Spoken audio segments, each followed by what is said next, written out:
In ons gesels oor vasberade of vasberadenheid is vandag se tema beweeg vorentoe. Almal van ons kry soms die gevoel dat ons vasgeval voel in ons verlede. Het kan wees dat jy iets onthou wat vir jou goed gevoel het in die verlede, maar het kan ook die slegte goed wees, soos mislukking, soos hartseer, soos goeie tye wat eens was. En tog is ons nie eengevorm om in die verlede te bly nie.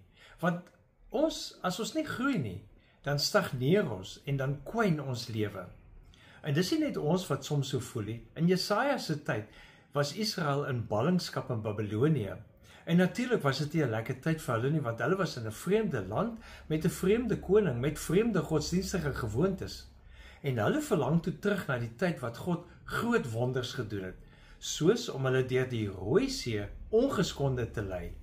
Maar dan gryp God in deur die profeet Jesaja om vir hulle toe kom sê dat hulle nie net in die verlede moet bly vaskyk en daarom moet bly vashou nie, want dan gaan hulle sien wat is God reeds besig om nou te doen nie.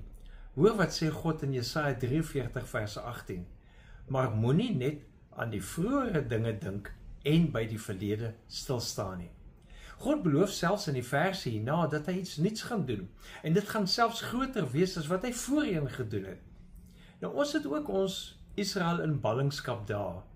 Ook vir ons herinner God dan dat ons nie kan vorentoe beweeg as ons voortdurend vaskyk in en vashou aan dit wat in die verlede was nie.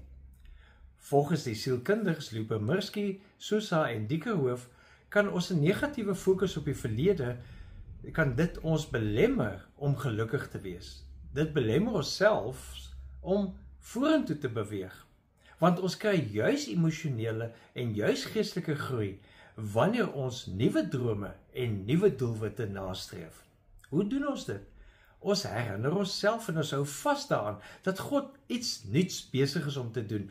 Daarom kyk ons uit vir daardie tekens. Ons kyk nie agteruit nie, maar na vandag en môre. En ons bid dat God ons sal help om met nuwe hoop en nuwe verwagting te leef. Want God is reeds besig. Beweeg vorentoe.